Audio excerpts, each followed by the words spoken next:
Today, Marvel can actually afford to do a reboot, a real one. And that's because it's only very recently that they've finally gotten all their characters back. But wait, why didn't Marvel own the rights to its own characters in the first place?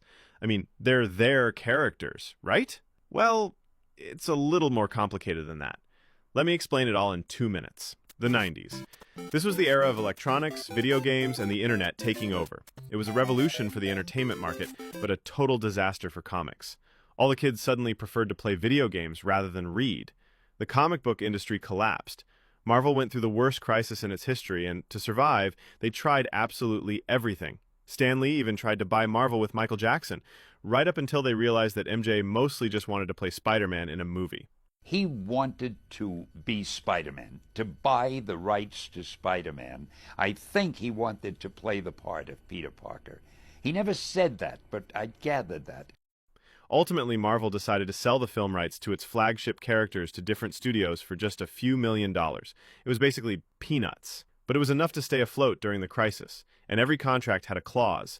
If a character wasn't used after a certain number of years, Marvel would get the rights back. It all started with New Line Cinema, which bought the rights to Iron Man and Blade.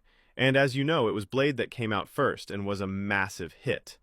It launched a trilogy and made over $200 million at the time, which was not bad at all. Iron Man, however, was put on the back burner, and just like Blade, would later return to the Marvel fold. Meanwhile, Lionsgate got the rights to The Punisher, Black Widow, and Man-Thing, and they didn't do much with them.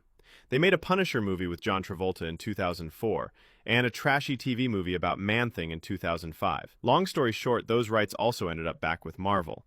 Then there was Universal. They got their hands on Namor and the Hulk. That deal was later renegotiated. Marvel got Namor back, but not Hulk completely because Universal kept the distribution rights. The situation is still a bit murky even today. But considering Marvel was able to make a She-Hulk series and that the rumors about a World War Hulk movie are getting impossible to ignore, we can assume that problem is finally being resolved. You also have to understand that a studio doesn't just buy a character.